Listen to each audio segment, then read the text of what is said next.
Akkam jirtu maatiiwwan qubee akkaadamii ani nagaa kooti barsiisaa Garramuu Namarraati. Guyyaa irraa paartii salgaffaa isinii qabadhee dhiyaadheera. Paartii darbee paartii 8ffaa keessatti gad fageenyaan baay'ee barachaa turre. Viidiyoo sanarra deebitanii akka ilaaltan isin afeera. Guyyaa irraa ammoo mata duree guddaa tokko qabadhee isinii dhiyaadheera. Innis waa'ee electron configuration fi predictability hariiroo isaanii wal qabata jechuudha. Electron configuration gad fageenyaan barannee kutaa darbe keessatti principally maaliif wal godhuu qabna, electron gaafa configurate goonu principloota gurguddoo sana sadan beekuu qabna jennee, inni jalqaba obbo principleedha, inni lammaffaa Van Roolidha, inni sadaffaan immoo Pauli exclusion jennee principloota kana sadan gad fageenyaan ilaallee turre jechuudha. Guyyaa irraa ammoo electron configuration fi predictability hariiroo maalii qabu, predictability maalirratti hundaa'e yookiin immoo gabateen ammayyaa gaafa hundaa'u maalirratti hundaa'eeti kan hundaa'e kan jedhu sana gad fageenyaan guyyaa irraa isinii qabadhee dhiyaadheera jechuudha. Hayaataan akkana hordoftan isinan afeera. Guyyaa irraa qabiyyeen keenya maalirratti xiyyeeffata, boqonnaa kana yoo fixe barataan maal beekuu qaba kan jedhu learning objective qaba jechuudha qabiyyeen keenya guyyaa irraa. At the end of this section you will be able to correlate this electron configuration of element with their position in the predictable. Hariiroon electron configuration fi position san predictable keessatti qaba maali? Electron configuration is sirriitti baranneerra. Distribution of electrons in increasing order of what gen energy level or atomic orbital is called electron configuration. What's the relationship between electron configuration and the position of element in the predictable? Second, give reasonable explanation for shape of predictables. Amma gabateen ammayyaa gaafa qophaa'u shape mataa isaatii qaba. Gabateen ammayyaa kun like this one shape akkasii qaba. Gidduu kanaan jira. Shape kana maaliif qabaate gabateen ammayyaa kan jedhu ni ibsitu. Then classify elements as representative. Classification baranna jechuudha. Classification elements. Elementiin bakka guddaa meeqatti qoodamu, maalirratti hundaa'anii immoo qoqqoodamu. Gabateen ammayyaa kun immoo kutaa guddaa meeqa of keessaa qaba kan jedhullee hin barattu. Then san booda ibsuu danda'uu qabdanii. And here explain the general trends. Like generally element property elementoonni gabatee ammayyaa keessatti agarsiisuu danda'an general trend wan jennu kana kanneen akka atomic radiation, ionization energy, electroaffinity, electronegativity, metallic character predictability keessatti group keessatti ibsitu jechuudha. General trend gubbaa gara gadi gaafa deemnu garee keessa tarree keessa gaafa deemnu property maqaa dhoofna kun maal ta'u explain gochuu danda'uu qabdanii. Then finally, rise the advantage of predict classification. Classification into faayidaan isaa maali? What's the use of classification? Classification kun maali? Faayidaan isaa kan jedhu dhumarratti ibsuu danda'uu qabdan jechuudha. Kaayyoowwan gurguddoo qabiyyee keenya guyyaa har'aati jechuudha. Kallattii maan gara kutaa kottu seena jechuudha. Kutaan kun jalqaba modern predictable jedha. Predictable isheen jettu kun egaa predictable. Teebiliidha. Teebilii maaliiti? Kan elementoonni keessatti ramadamanii yookaan kutaan qoqqoodamanii argaman sun so-called predictable jedha. Predictable kan immoo traditionally bohooris qopheesseera. Akkuma kana classification jalqabarraa gaafa ka'e law of trade jenne, law of octaves jenne, then achi bohoor predictable jenne, achi modern predictable kan jenne. Law of trade elementoota sadii elementi sadii A plus B plus C jenne walitti daanee average isaa fudhanne jechuudha. Maasiin ishee kana average jara kana lamaanii taate jedhee kan nutti hime sun law of trade jedhe. Law of octaves immoo elementoota tokko amma 8 tarreessine. Amma 8 tarreessine elementiin inni kunii fi inni 8ffaa amala wal fakkaataa agarsiisu kan jedhu namichi law of trading octaves kan nuu kaa'e jechuudha. Bohoor immoo gabatee qopheessee ture. Predictability qopheessee ture. Maalirratti hundaa'ee qopheessee predictability bohoor qopheesse maalirratti hundaa'ee maasii irratti jechuudha. Atomic mass isaanii irratti hundaa'ee gabatee qopheessee ture. Deemsa keessa garuu saayintistoonni haaraan dhufanii namni Mosley jedhamu aayidiyaa bohor kana kuffisee moderni predictable qopheessa jechuudha. Moderni predictable. So moderni predictable kun maali? Maaltu kan bohor irraa adda godha kan jedhu jalqabumarraa kaanee yoo ilaalle the predictable based on modern predict law is called modern predictable jenna. Maal jechuudha modern predict law? The predictable based on modern predict law is called modern predictable jenna. So modern predictable kun modern predict law irratti hundaa. What is modern predict law? What is statehood? Maal state godha modern predictable? So modern predict law states that chemical and physical properties of elements are predict function of their what? Atomic number jechuudha. So gabateen ammayyaa kan qophaa'e atomic number irratti hundaa'e jechuudha. So this atomic number determines chemical as well as physical properties of elements. So gabateen ammayyaa atomic number irratti hundaa'e qophaa'e. Atomic number irratti look so modernidha. Predict law yeroo baay'ee seera isa jennu law which is related with predictable is modern predict law. The modern predict law states that chemical and the physical properties of elements are what? Predict function of their atomic numbers. Gari bohor irratti hundaa'e qopheesse bohor immoo maal jedhe? It states that chemical and the physical properties of elements are predict function of their atomic number kan jettu kan inni maal jedhe? Atomic mass jedhe. Atomic mass. So akka bohoritti physically chemically kan determine goon amala elementoota predictably keessatti atomic mass isaaniinidha bohor. Garuu bohor kan X godhe inni ammayyaa namni Mosley jedhamu modern predict law qopheesse. Modern predict law immoo state kan godhu maal jedhe? Chemical and the physical properties of elements are predict function of their atomic number. So gabateen ammayyaa kan qophaa'e irratti hundaa'e atomic number jechuudha. Atomic number jenna.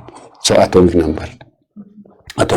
So yaadattu yoo ta'e kutaa garuu jalqabaa keessatti barachaa turre keessatti atomic number maal jechaa turre? It's like fingerprint jenna. Elementiin atomii wal fakkaataa qabu hin jiru. Atomiin akka ID kaardiittidha. Akka ashaaraatti atomii tokko kan ittiin adda baafnudha. So gabateen ammayyaallee kan inni irratti hundaa'e qophaa'e atomic numberidha. So atomic numberiin elementii tokkosa tokkorraa adda. Atomic numberiin kun immoo chemical physical property elementiilee maal godha jechuudha? Determine godha. State godha jechuudha. Maal jechuudha akka jechuun? That means if elements are arranged in order of their increasing atomic number, the element with similar property are repeated after certain regular intervals. So elementi tokko elementi A, B, C, D, E, F, G jennee kan tarreessinu yoo ta'e atomic number increasing orderidhaani atomic number isaanii increasing orderiin kan tarreessinu yoo ta'e deeme intervaala muraasa booda atemiin inni as jiruu fi inni biraan dhufe asitti kufa jechuudha. Asitti kufu like H yoo ta'e atemiin as jiru kun inni as jiru kun similar property qabaatu jechuudha. So if the elements are arranged in increasing order of their atomic number, the element with similar properties are repeated after certain regular intervals jedha. So interval muraasa booda amala wal fakkaataa kan qaban garee tokko keessatti kufu jechuudha. Atomic number isaanii gaafa tarreessaa deemnu intervaala deemanii intervaala muraasa booda amala wal fakkaataa warri qaban garee tokko keessatti kufaa deemu. So this is what modern predict law jechuudha. Modern predict law. So here the modern predict law, the long form of predictable help us to understand reason why certain element resembles one another and why they differs from the other elements their property. So gabateen ammayyaa kun elementii isa tokko irraa addaan ittiin baasuun nu gargaara. Akkas jechuun kolonii wal fakkaataa keessatti warreen kufan jarreen kun amala tokko qabu, kun amala tokko qabu, kun amala tokko qabu, kun amala tokko qabu jennee isa kanaaf group isa kanaaf isa kana immoo amala isaanii gargar jennee ittiin adda baasuun nu gargaara modern predictability. Salphaadhumatti adda baasuudhaan nu gargaara. Certain elementiin amala wal fakkaataa qabu, kaan immoo garaa gara jennee ittiin adda baasuuf illee nu gargaara jechuudha. gara kanatti deemnaa si gadi illee jira si gadi jira si gadi jira si gadi jira so warree wal fakkaatan garee tokko keessatti kufu garee tokko keessatti kufu garee tokko keessatti kufu garee tokko keessatti kufu garee tokko keessa warra jiran amalli isaanii wal fakkaata kan jennu ta'e garee garaa keessa kan jedhamu they differ from each other jenneellee ittiin adda baafnee beekuun nu gargaara maaltu modern binary table and the arrangement of elements in the table are so keeping with their electronic configuration. So ammayyeessaa dhumneerra. Jalqaba irratti atomic numbering gaafa deemnu amala wal fakkaataa kan qaban garee tokko keessatti kufu jenne miti. Amma immoo gara electronic configuration itti gaafa finnu electronic configuration isaanii raabsi isaanii inni dhuma kan wal fakkaatu garee tokko keessatti kufu. Kan wal fakkaatu garee tokko keessatti kufu. Fakkeenyaaf liitiyeemitu fudhattan sadii qaba.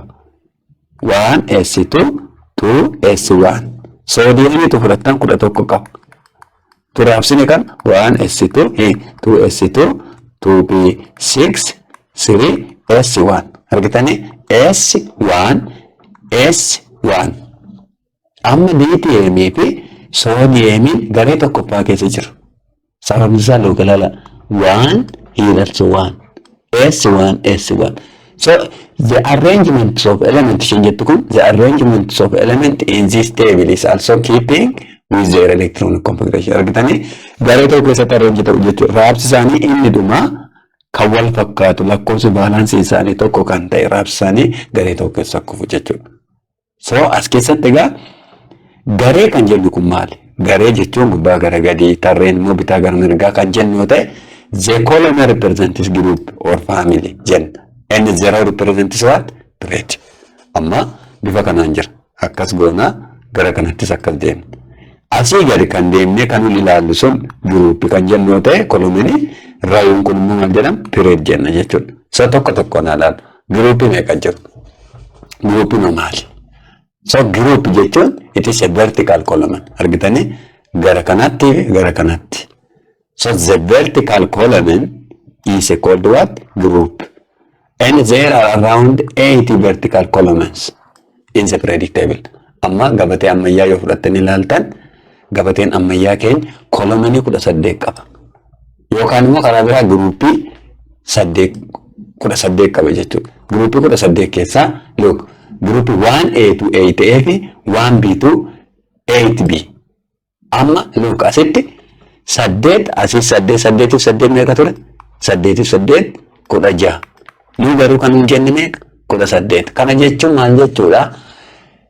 Transition meetaaliin garee sana keessatti wal fakkaatan jiru. Kolomanii tokko keessatti kolomanii 8ffaan transition meetaalii keessa garee 3 qaba. So atool kolomanii meeqa qabna jechuudha nuti? Kolomanii 18 qabna. There are around 18 columns. In what? There are around 18 columns. That is vertical column in the predictable. 18 qabna jechuudha. Groupii 18 qabna. Groupii 18 qabna. And the group have been numbered from 1 to 18. Yeroo baay'ee groupii immoo maaliin barreessine nuti? Roman number. Here group 1A, group 2A, group 3A jenna. Group 4A jennee bifa kanaan barreessina. Group 4A, group 5A jennee bifa kanaan. A warreen jennu kun maali? B warreen jennu kun maali? Itti dhumna. Classification keessatti ni ilaalla. Haa ta'u garuu gabateen ammayyaa kolomanii meeqa of keessaa qaba? 18 of keessaa qaba jechuudha. Groupin immoo baay'ee maaliin barraa? It should be a Roman number. Roman number in barraa jechuudha. And all elements present in the group have similar electron configuration and have the same number of valence electrons. Ammaga the same group tanan elementonni tokko lala the same group tanan they have same or the same configuration, electron configuration and the same number of valence electron. So group is the same as group is the same as number of what? Valence electron. Group fi valence electron wal qixxaata. Amma the same electron configuration ishee jettu kun lakkoofsa valence isaaniidha kan nuun haasa'aa jiru. The same electron configuration gaafa jennu lakkoofsi valence isaaniiti kan nuun haasa'aa jirru malee lakkoofsa elektiroonii wal qixxaa qabu raabsa wal fakkaataa qabu miti. Fakkeenyaaf akkuma silasanii fudhadhee berliinitu fudhannee berliiniin qaba 4 qaba. Utuu raabsitan kan 1s2 2s2 maagneziyeemiin immoo fudhadhe 12 qaba. Utuu raabsitan kan 1s2 2s2 2p6 3s2 argitanii amma jarri kun raabsa wal fakkaataa qabu. Akkuma kana lakkoofsi baalaansii isaanii tokko jenna. Akkamitti yoo ilaaltan raabsi keenya asitti 2s2 irratti 2s2 asitti 3s2 irratti 3s2 yoo ilaaltan here 2 asis 2 garuu enerjiin isaanii garaagara jechuun kun tarree garaagaraa keessatti akka argaman nutti tarree garaagaraa keessatti argamu garuu garee tokko keessatti jiru jechuudha. The same balance electronidha jechuudha. The same balance electron here assist to. So balance electron configuration isaanii tokko lakkoofsa electroniin outermost shell energy dhumarratti argamtu tokko jechuudha. Malee lakkoofsa electronii wal qixa qabu jechuun kun wal qixa qaban garuu raabsi isaanii outermost shell isaanii electronii lama dhume. Lala 2s2 jennee asis maal jenna 3s2. So yeroo baay'ee raabsa keessatti gaafa fudhannu inni kun kan inni bakka bu'u number of shellidha. Number of shell jechuun period jechuudha. Period bakka bu'a. Period jenna.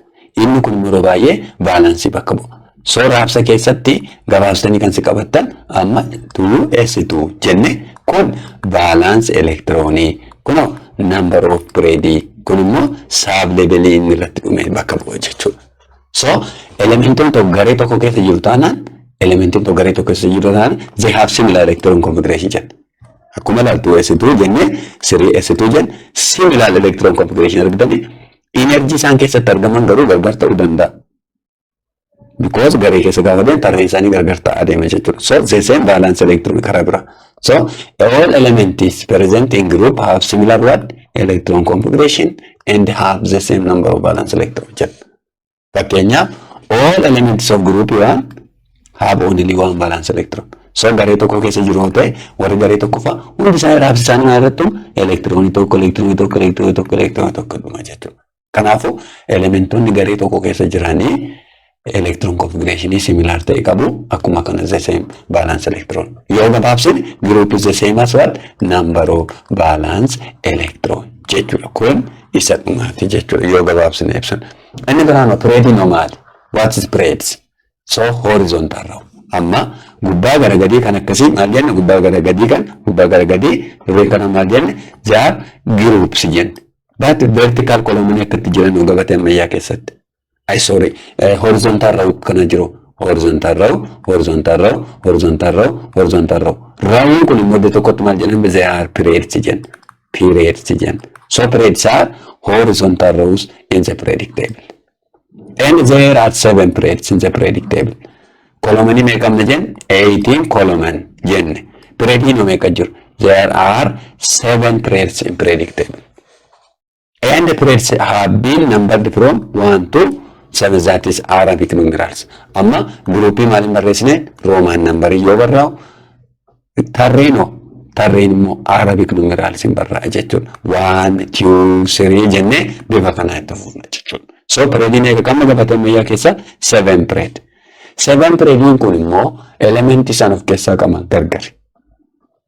And period keessatti immoo yoo ilaaltan yeroo hundumaa the element in the periods have consecutive atomic number. Argitanii tarree tokko keessatti fudhattan. Amma lithium, beryllium, boron, carbon, nitrogen jennee utuu deemne amma kun 3, 4, 5, 6 torba oksijiniin as jira 8 yoo ilaaltan tarree keessa akkas gaafa deemtanii lakkoofsi atomaa tokkoon dabalaa deema. Lala 3 jennee meeqa jenna 4. So the element is separate have what consecutive atomic number. 3 jenne meeqaan dabale 4, 5, 6, 7, 8 jenne akkanaa deema jechuudha. So elements in a period have consecutive atomic number. Tokko wal caalaa deema jechuudha. Tarree tokko keessa jiru taana tokko wal caalaa deema. And in the branch can simply call that period number is also the same as number of shell. Garraatti maal jennee baran group is the same as what jen group the same as what number of valence electron. But period no. Here period is the same as number of what? Number of shell. Number of shell. Period number of shell duka tokko. Period is the same as number of shell. Ilalag. Period is the same as number of what? Shell. Maal jechuudha? Amma turaabsine fakkeenyaaf ilala.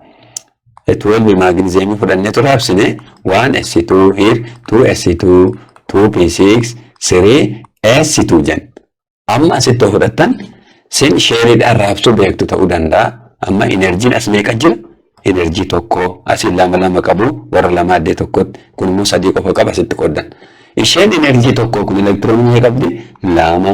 Warri lamaa kun asii lama asii ja'a walitti mee 8. Asii isheen enerjiin sadeeffaa immoo meeqa qabdi? Lama qofa qabdi. So ilaala sheeliin isheen jalqabaa akka yeroo darbe barannetti inni keenya tokko ta'e kee sheelii jenna. KLM jenna. So kee jenna. Kee taane L achi M jenna.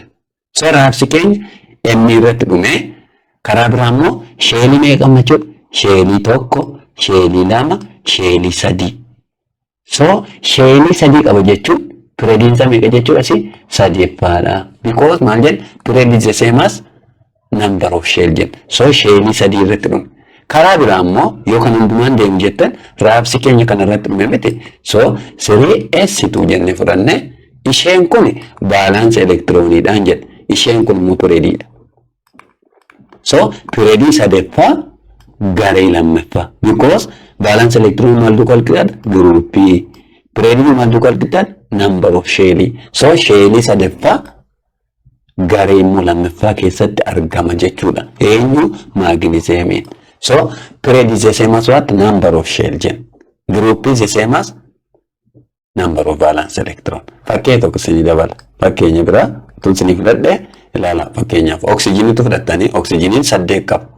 8 kana turaabsan 1s2 2s2 2p4 argitanii. So raabsi keenya akkasiin beektanitti amma ilaa enerjii isheen tokkoffaa elektiroonii lama. Kun lama walitti meeqa? Ilala enerjii lammaffaa walitti ja'a. Iddoo tokko ja'a. So 2 6 jen. Sheeliin jalqabaa kee achi L. Sheelii meeqa qaba kun? 2. Akka jechuun number of periodii meeqaffaa jechuudha? Periodii lammaffaa argitanii. Yookaan immoo anoo kan hin deemu yoo jettan immoo ilala raabsi keenya enerjii lama. Warreen kan adda baafnee fudhannu jechuudha gaafa fudhannu. So 2s2 fi 2p4 iddoo tokkotti fudhannu. Ilala enerjiin as jiruuf as jiru walqixa jechuun periodiin keenya walitti meeqa jechuudha? Periodii lammaffaa. Gareen keenya lama da'u ja'a meeqa? Lama da'u afur totaalee ja'a. So garee ja'eeffaa periodii lammaffaa keessatti argama jennee bifa kanaanis kanarraati baruu dandeenya jechuudha. So periodies or period number is also the same as what jen? Number of the shell jen. The shell jen.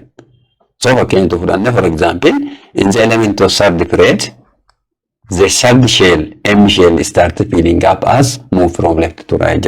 So ammaga third shell ida tanan shell lal K jenna miti achi L jenna M jen. So periodii sadaffaadha jechuun sheelii sadaffaadhaatti dhuma raabsi keenya jechuudha. Kanaafuu sheelii meeqa qaba? 3 qaba. K L M. Kanaafuu kun periodii sadaffaa jenna jechuudha. M sheeliidha jechuudha. Periodii sadaffaa kan indikeet godhuu jettanii yoo qabattan it is more than enough. More than enough jechuudha. Inni biraan periodii meeqa qabna jennerra? Periodii 12 qabna. So periodii 12 jechuun first periodiin jira, secondin jira, thirdin jira. Maaliin adda baafna? Elementoota meeqa of keessaa qabu kan jedhu gabaabsan isinitti. First periodii yoo fudhattan is a shortest period of all jedhamte beekamte. First periodiin shortest period jenna. Maaliif shortest jedhamte? Because it has only 2 elements. Elementi lama qaba. Qofa qaba isheenu hydrogen fi helium. Amma gabateen ammayyaa keenya bifa kanaan jira. Look. Bifa kanaan jira. Bifa kanaan jirti. Ilaala. Periodiin isheen jalqabaa jirtu kun lama qofa qabdi. As hydrogen jira, as immoo helium jira. Ishee kana jechuun short period jenna. Shortest period jedhamte beekamte. Tarree meeqa jechuun first period is shortest period because it contains only two elements, anything hydrogen, helium. How about second period? Second period and third period are called short period because they contain 8 elements. So lala first mega kaba jen elementi lama, second mega kaba 8, third mega kaba 8, fourth period fourth period. The fourth period and fifth period are long period and contain 8 elements. So fourth, fifth, look, fourth and fifth period table contains lalasan mo megam kuda saddet, kunis megama kuda saddet. Maal jedhamani beekamu jechuun long period jen. Long period. Fourth and fifth are what? They are long period because they contain 8 elements each. And sixth and seventh period are very long period containing 32 each elements. But seventh period in Merobaye incomplete period jedhame beekama. Ammallee ganaa dabalamuu danda'a. Period kanatti discover ta'e element dhufeetti dabalamuu jiraachuu danda'a jechuudha. Longest period garuu waan lama irratti xiyyeeffatanii beekuu qabdan tokko first period is shortest because meeqa qofa qabdi lama. And sixth period is longest period because it has what? 32 elements qaba jechuudha. So periodin keenya torba gabateen ammayyaa tarree torba qaba. Tarree tokko kaasee amma tarree torbaffaatti jiru. Tarreen tokkoffaan shortest jedhama, ja'affaan longest dha. Inni torbaffaan immoo incomplete period jedhamee beekama jechuudha. So gabateen ammayyaa walumaa gala tarree torba qaba jettanii yoo qabattan very good. Then erga amma kana group tarree haasofne classification of elements in periodic table haasofne. So what is classification mean? Classification jechuun kun maalime akkasin beektani? Maaliif immoo barbaachisa? So classification is scientific definition. Classification means simply the arrangements of vast information of science. Here, vast information is science arranged. The arrangement of vast information of science to make it easily understandable. We call it classification. So, arrangement classification, we are arranging vast information of science. Vast information of science purposing so to make it easily understandable. So, amma classify gaafamuun salphaatti banna wanta tokko. Wal keessa yoo badee jiraate qabachuun ulfaata, adda baasuun ulfaata jechuudha. So classification is very important in science because easily understand goona time consuming hin jiru, concept isa salphaatti hubachuu dandeenya jechuudha. Kanaafuu classification of elements is very important in science. Very important. So amma maalirratti hundoofneetu gabatee ammayyaa keessatti elementoonni classify ta'anii jiru. Maalirratti hundaa'anii? Look, based on their electron configuration and types of sub-level being filled, element is classified into 3. Maalirratti hundoofne waan ilala electron, what jen? Electron configuration. Only not electron configuration. From this configuration, based on the type of sub-level being filled. Amma irraabsina, utuu raabsinu, raabsi keenya dhaqee sub-level irratti dhumu qaba. Sub-level irratti finnu qaba. So sub-level inni irratti dhume sanarratti hundoofne elementoota bakka guddoo sadiitti qoonna. Inni jalqaba, look, representative elements or S and P block element jedhamanii beekamu. Amma gaa asitti adda baafachaa deemuun gaariidha. Classification jalqaba raabsa isaanii warra S irratti dhumuu fi warra P irratti dhumu yeroo raabsinu iddoo tokkotti representative elements jedha. Main group element jedhamanii beekamu. Main group elements or yookaan maal jechuun A group element jedha. Representative elementiin kun gabaabsitanii qabachuu dandeessu. Look, S and P block jen in addition representative or main group elements or A group element jedhamanii qoodamu jechuudha. Category main group, A group, S and P block elements or they are so called representative elements jen. Because asitti maal jenne types of sub-level being filled. Amma asitti S irratti kan dhumu fi raabsi keenya P irratti kan dhumu iddoo tokkotti representative jen. So these are elements in which valence electrons are filled or filling the S or P orbitals. So raabsi keenya amma S irratti yookaan P irratti dhuma. Warreen kun iddoo tokko representative jenna. So representative elements are also known as main group jenna. Argitanii they are main group elements. And they are also A group elements. So warreen kun main group jechuun maal jechuudha? Garee tokko fa'aatii kaasee amma garee 8 fa'aatti kan jiru. Gabatee ammayyaa keessatti iddoo tokkotti they are called main group elements jenna. Amma gaa kaduu irratti xiyyeeffannee classify goone maal irrattidha?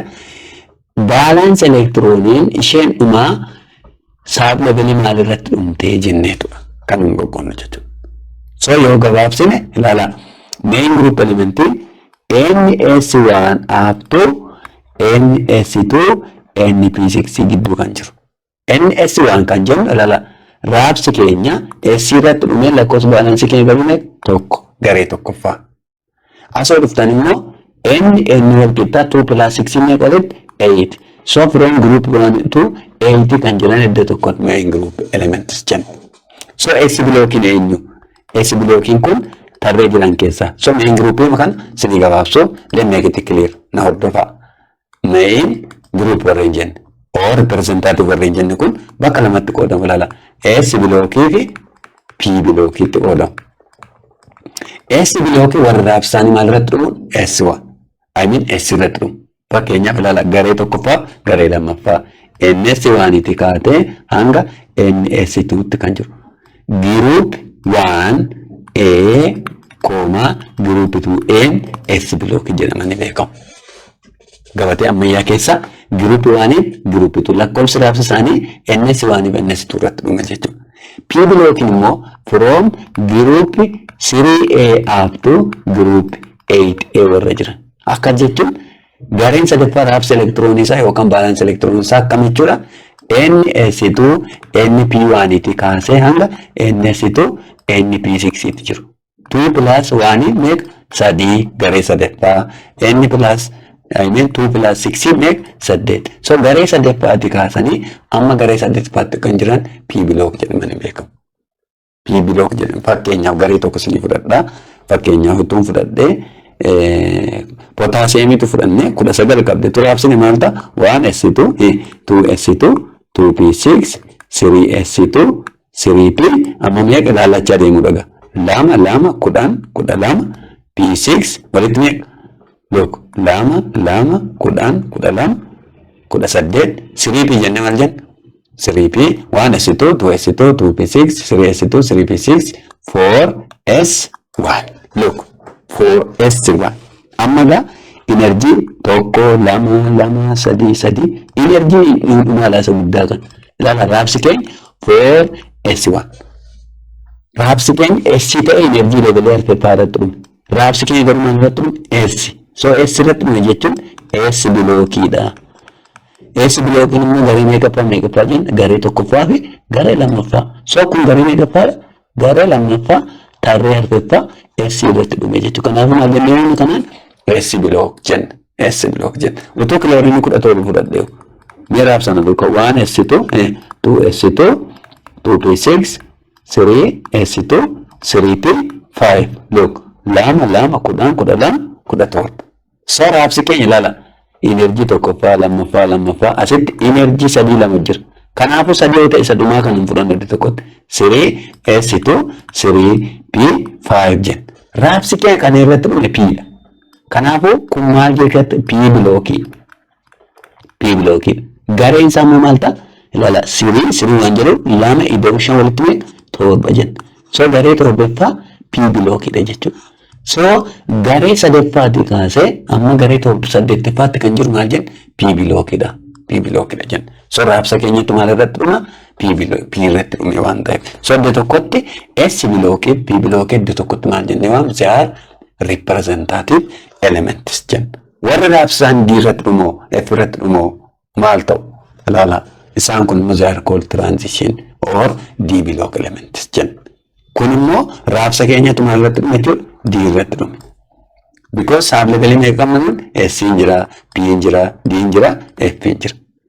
Warri raabsi keenya SP irratti dhume iddoo tokkotti maal jennee dabarreeyyuu representative jennee so raabsi keenya D irratti kan dhumoota immoo they are called transition or D block elements. D block.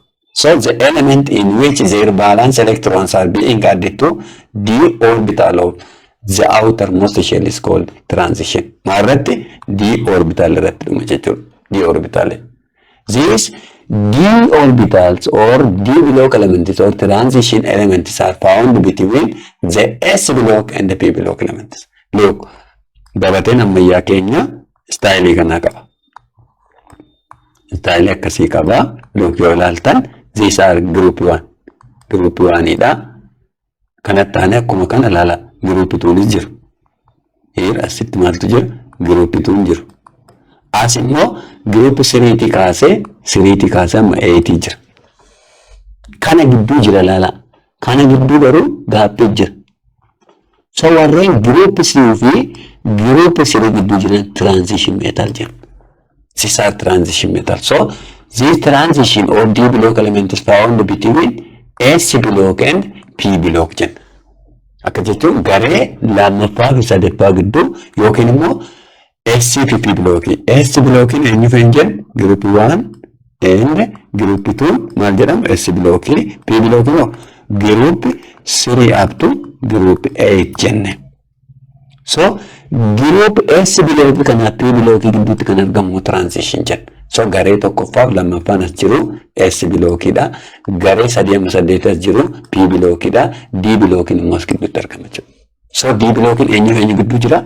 S block fi P block gidduu jira jechuudha. So S block between S block and P block is called here transition element jenna.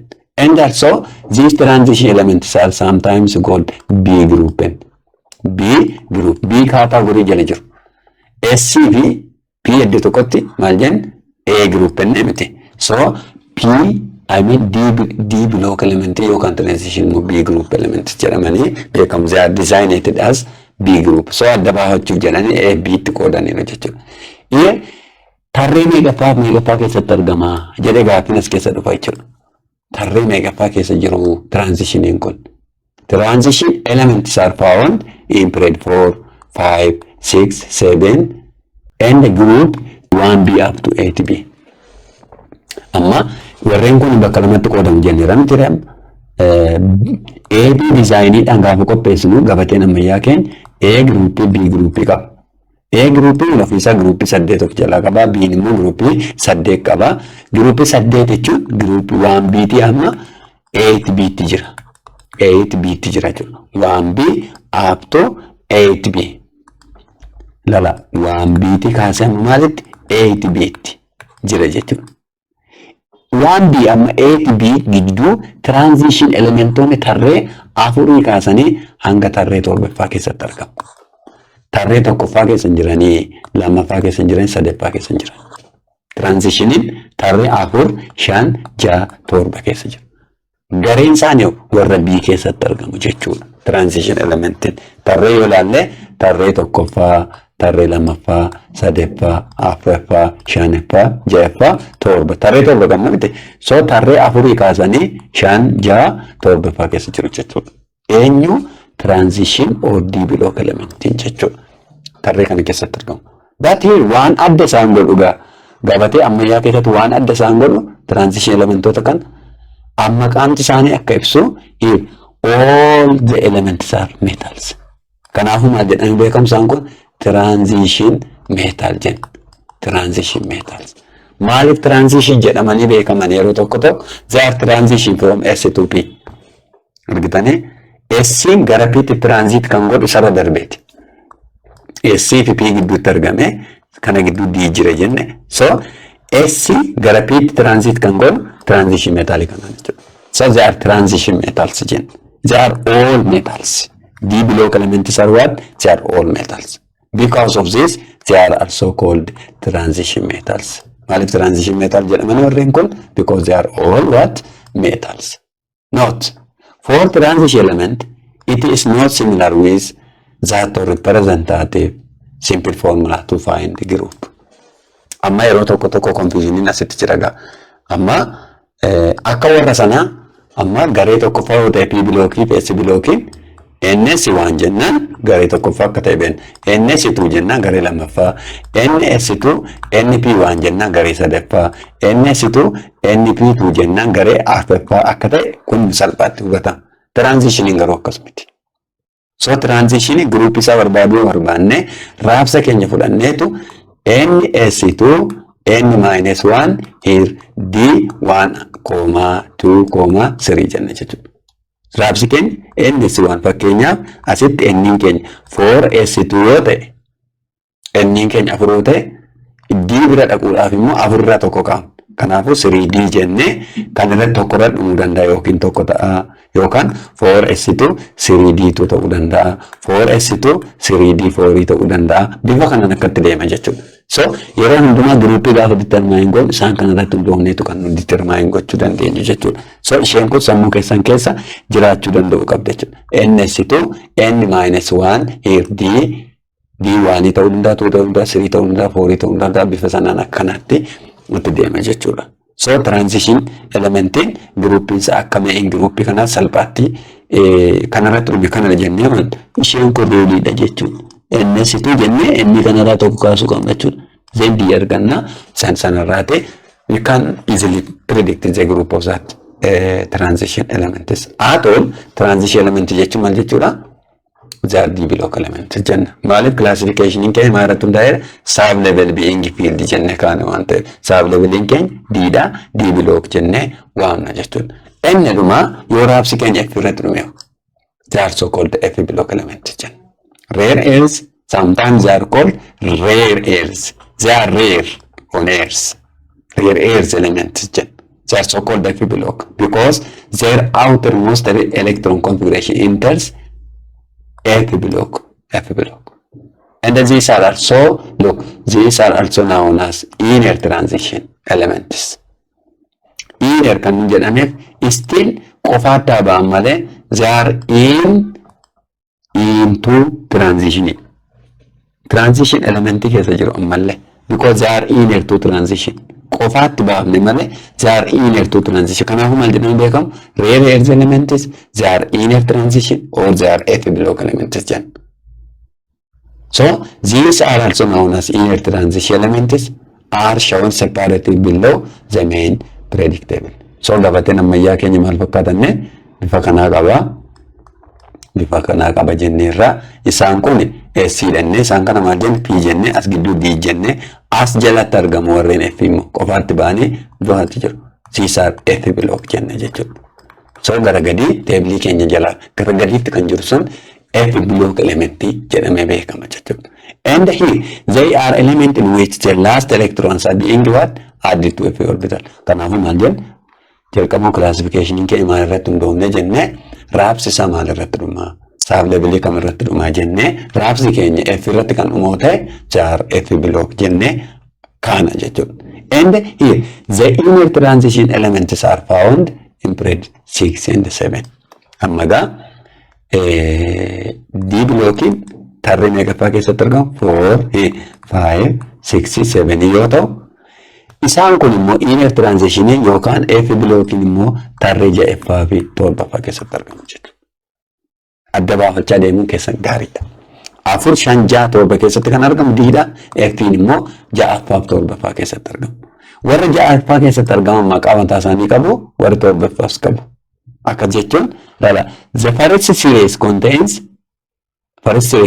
period 6 elements which fill 4f orbitals jenna.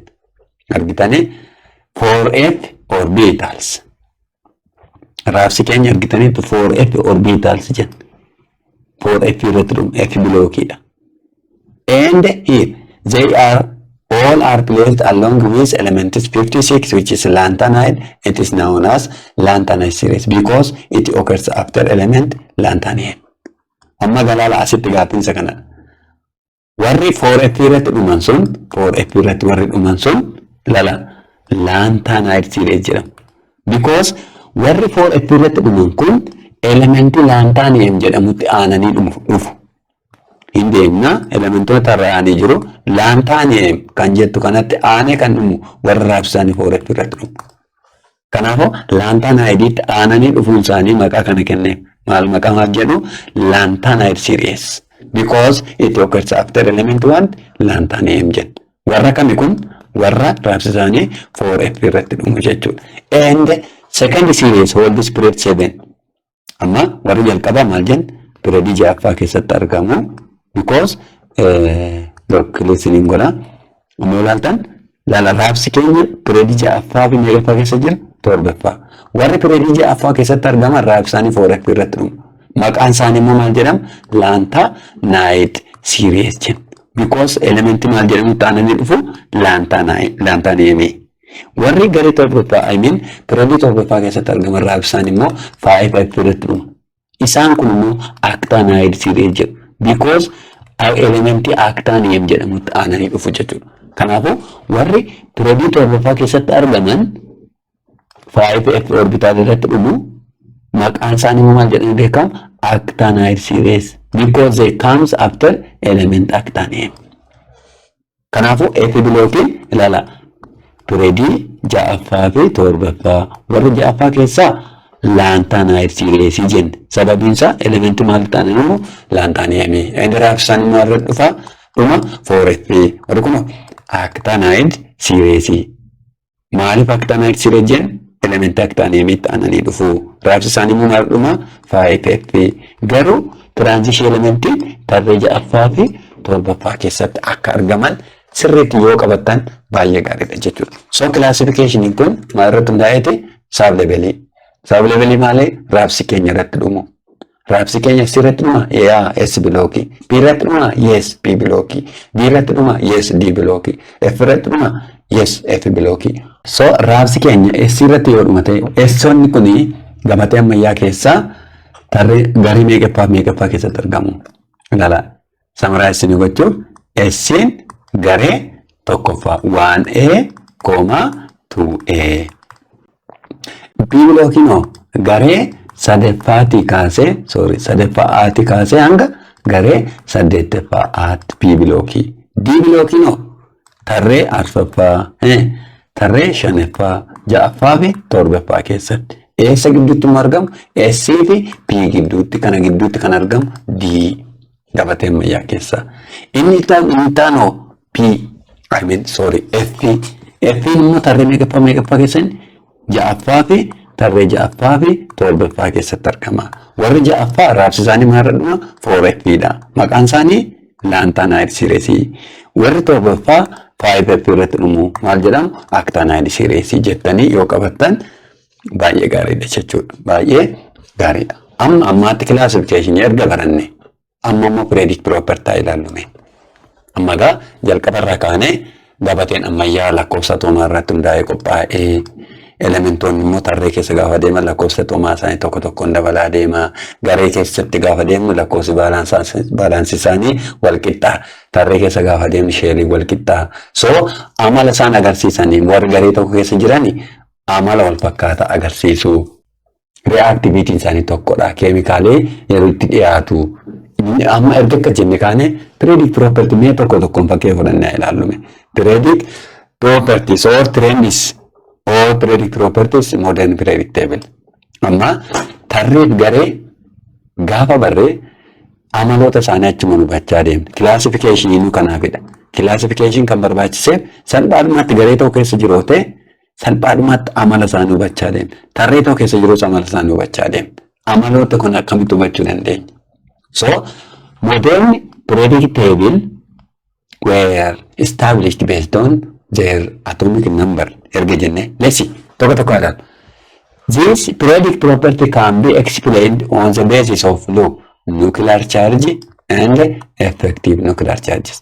Amma gabateen ammayyaa maal irratti hundaa'ee qophaa'ee jenne gaanoni ishii kanarra sirriitti yoo na hordoftan baay'ee gaariidha. Maatiiwwan keenya gabateen ammayyaa gaafa qophaa'u ilaala. Garee as keessa garee lama jira. As keessa immoo gara kanatti kaasee group 3 kaasee amma group 8 jira. So gabateen ammayyaa kun gaafa qophaa'u lakkoofsa atomaa irratti hundaa'ee qophaa'e. So gabatee kana sirriitti amaloota isaanii hubachuudhaa fi lakkoofsa atomaa elementoota tokko tokko isaa beekuu qabna. Lakkoofsa atomaa tokko tokko isaa beekuu qabna. Yoo sana hin beekne gaafate garee meeqaffaa keessa jira tarree meeqaffaa keessa jira kan jedhu beekuu hin dandeenye. Kanaafuu effective I mean predict property element sirriitti kan beekuu qabnu ilaala. First you have to know what is nuclear charge. Predict property haasa'uudhaaf. Inni biraan effective nuclear charge. Amma nuclear charge kun maal? Effective nuclear charge maal? Kana beeknaan predict property salphaatti beekna. So nuclear charge ilaala. Nuclear charge within a nucleus jechuudha argitanii. Nuclear charge isheen jettu kun charge within a nucleus. And effective nuclear charge kan jennu immoo effectively charge nucleus kana irratti apply ta'u. Charge as keessa jiru kun effectively electron bakkee jiru harkisamuun harkisu kan jedhan ittiin barru san effective nuclear charge. So nuclear charge nucleus keessatti. Ilaala. Nuclear charge is a total positive charge in the nucleus of an atom. Amma gaa kun salphaatti clear gaafa ta'u kun nucleus yoo ta'an nucleus kana keessa protonii fi maaltu jira neutroni. Charge nucleus keessatti argamtu eenyu protonii. So nuclear charge total positive charge in nucleus of an atom jedhama. Karaa biraa kana jechuun maal jechuudha? Proton jechuudha. So nuclear charges it is the total positive charge in nucleus of an atom jedhama. Whereas effective nuclear charge no matter is a difference between nuclear charge and inner electron that shields ballast electron. Amma gaa kun yoo ilaaltan raabsa keenya nuclear charge barreerra total positive charge jenneerra inner electron immoo kala isa barannee turreyyuu inner electron beekna. Then nuclear charge which is total positive charge nucleus minus inner electron gaafa jennu z effective ergan. Effective nuclear charge fakkeenya tokko yoo isinii fudhadhee fakkeenya soodiyamiin 11 qaba. Kanatu raabsine maal ta'a? Here 1s2 2s2 2p6 3s1 11 jechuudha. Raabsine raam. So warreen kun outer isheen kun outer most shell dha jenne kalees.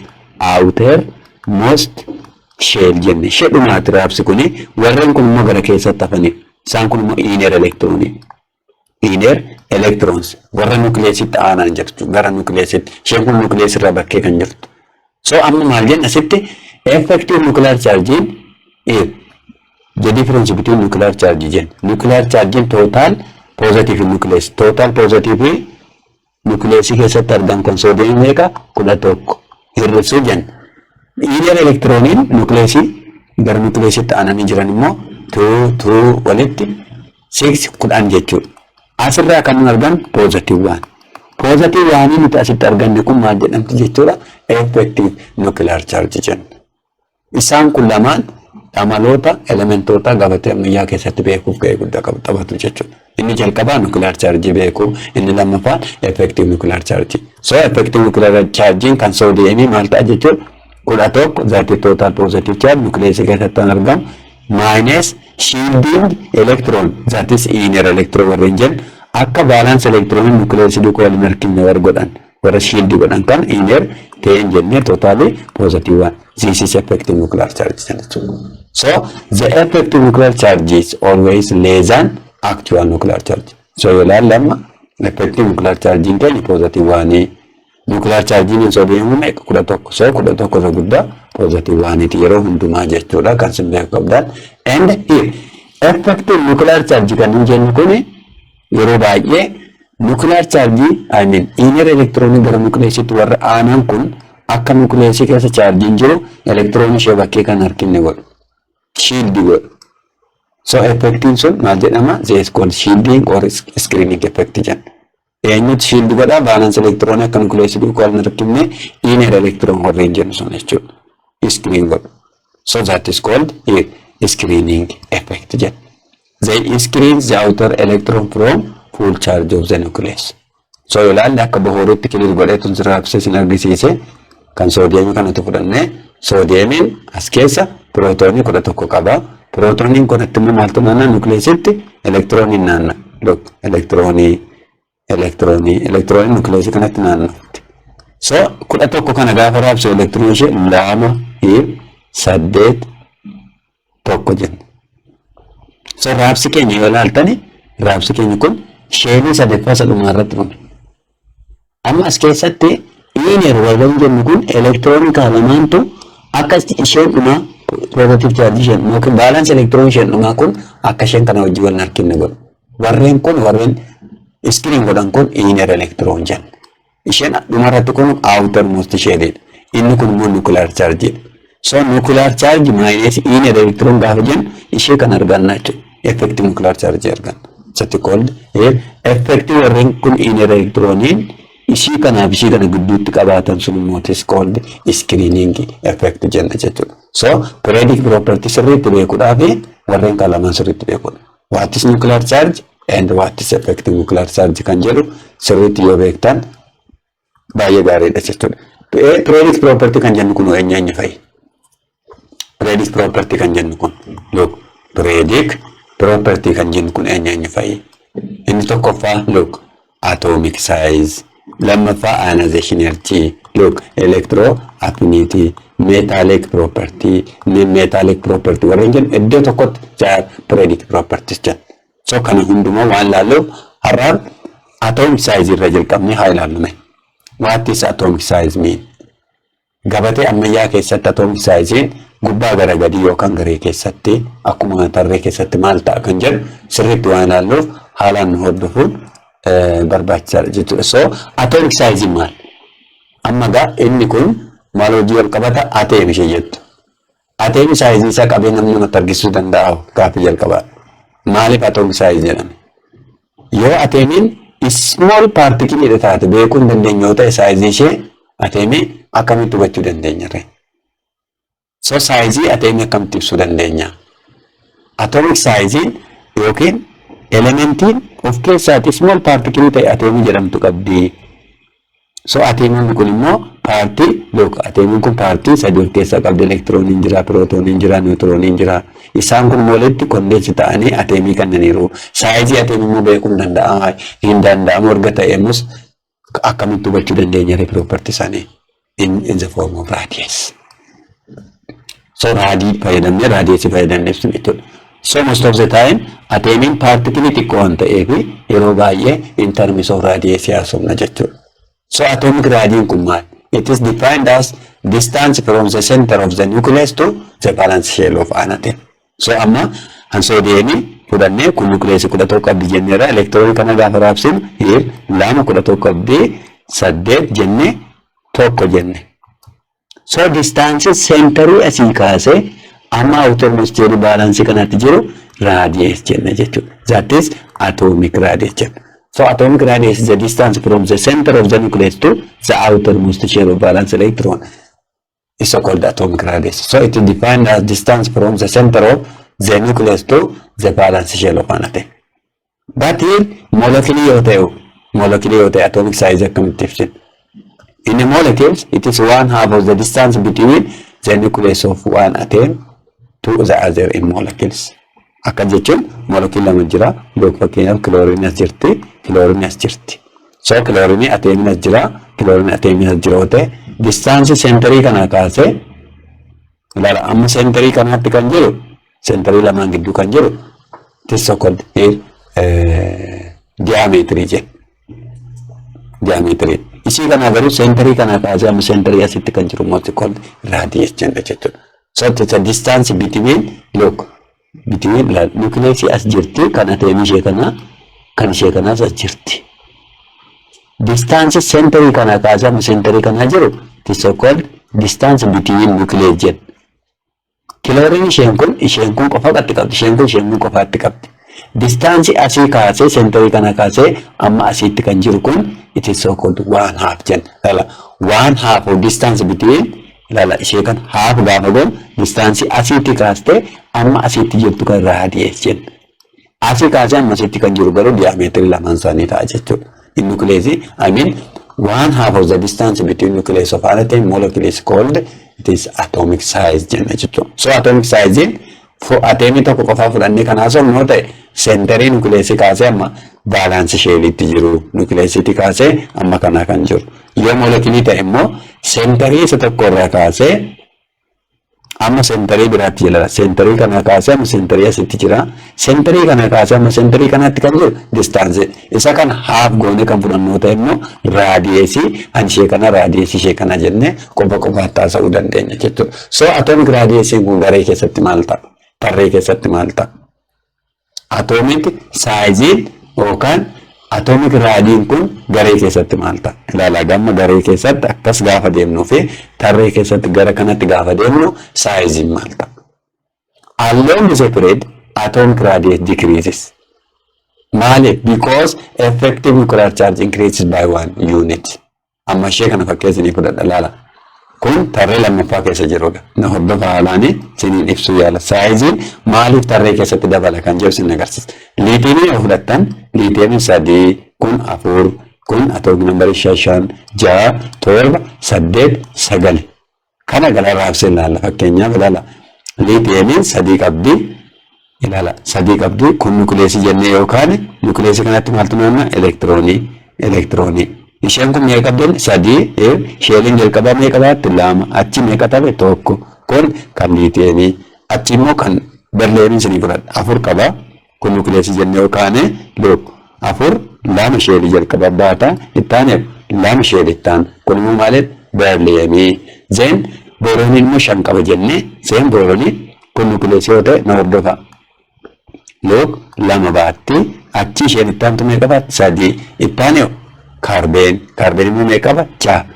Kaarbeenii kana kun sentarii yoo ta'e laala 2 ittaane 4. Argitanii akkuma kanaatti itti fufa jechuudha. Kun booroonii kun immoo kaarbeen. Nee laala gammaa alloon isa ture tarree keessatti jarreen kun tarree tokko keessa jiru. Tarree meeqaffaa keessa jiru? Lamaan isaanii hundi isaanii tarree lammaffaa keessa jiru. So tarree keessa bitaa gara mirgaatti gaafa deemnu atomic saayiziin hin xiqqaataa jedha. Atomic size of radius decreases. Maaliif jennaan immoo effective nuclear charge dabalaa. Ilaala amma yoo ilaaltan gara kanatti yoo ilaalle sheeliin isaanii KL because tarree keessa sheelii wal fakkaatan ni ture KL hundi isaanii KL irratti raabsisan. Garuu garaagarummaan as jiru L irra kan jiru kansa kanaa tokkodha. Kansa kanaa 2. Kansa kanaa 3. Kansa kanaa 4. Amma akka jechuun imagine isheen kun effective nuclear charge. Effective nuclear charge kun dabalaa deemuun saayiziin distaansii asii jiruu fi outer most isheen ishedhumaa gidduu jiru akka xiqqaatti gochaa deemu. Effective fakkeenyaaf kan akka kiiloogiraamaatti fudhadha. Alqaba kun kiiloogiraama tokko asirra keenyee achi kiiloogiraama 2 goone yoo ta'e kiiloogiraama 3 kiiloogiraama 4 jennee kiiloogiraama tokko moo kiiloogiraama 2tu dhiibee gara kanatti gasiiksatan imaajin gootu. Kiiloogiraama tokkorra 2tu dhiiba jechuudha. So yeroo kan distaansiin asii sigitu gad xiqqaataa deema. Kiiloogiraama 3 gad xiqqaataa deema. Kiiloogiraama 4 gad xiqqaataa deema jechuudha. So gara kanatti gaafa deemnu raadiyeesiin xiqqaataa deema. Because effective nuclear charge tu dabalaa deema jechuudha. Amma fakkeenyaaf nama tokko fudhadhee nama wayiitas dhaabata. So namicha kana kiiloogiraama tokko namicha kanas jira. Namicha kanarratti kiiloogiraama tokkotu dabalee moo namichuma immoo ammas as dhaabee kiiloogiraama 2 godhe moo namichuma kanas dhaabee kiiloogiraama 3 godhe. Distaansii sentarii handhuura isaarraati amma mataa isaatti jiru isa kamtu dhiyaachaa deema. Kiiloogiraama tokko kun gachiiqaa kun gajjecha saayiziin isa maal ta'aa deema. Namichi gaduma jechaa deema jechuudha. So wal fakkaata. Pireedii keessatti gaafa ilaalaa deemnu saayiziin kan xiqqaataa deemuu fi effective nuclear charge to the same shell irratti dabalaa deema. Sheeliin isaanii L tokko ture 2 ta'e gaduma dhiiba yeroo sana saayiziin xiqqaataa deema jenna. Giruupii keessattuu atomic radius increases. Jamma garee keessatti atomic radius increase ta'a. Tarree keessatti decrease jennee garee keessatti immoo atomic radius because number of shells are increasing. Amma garee tokko keessatti fudhadha. Kun amma garee tokkoffaa keessa jiru. Liitiinii 3 qabdi 11 19 jedhee itti fufa. So liitiinii irratti fudhadhe liitiinii kun nukuleesiidha 3 qabdi lala 2 sheelii dhumaa tokko. Soodiyeemiin 11 qabdi. Nukuleesii yoo ta'e 2 jenne ittaane 8 jenne ittaane 1 jenne. Achuma potaaseemii fudhattan 19 qaba lala. kudha sagal yeroo raabsinu lama hiir saddeet ammas saddeet jennee meeqa qaba? Tokko qaba. So asii gadi ilaalaa gaafa deemtan kanarraa kaatanii gara kanatti akka dabalaa gaafa deemtan asitti sheeliin keenya meeqa ture? Lama. Kee fi L asii Kee L M asii Kee L M N maaltu dabalaa deemaa jira jechuu asii sheeliin keenya lama ture Kee L ture achii garamitti guddate Kee L M itti guddate achii Kee L M N. So garee keessatti asii gadi gaafa deemnu number of sheeliin gaafa dabalaa deemu distaansiin seenterii kanarraati gara kanatti jiru dabalaa deemu. Asitti ilaala sheeliin keenya lama ture distaansiin keenya amma kanaa turte.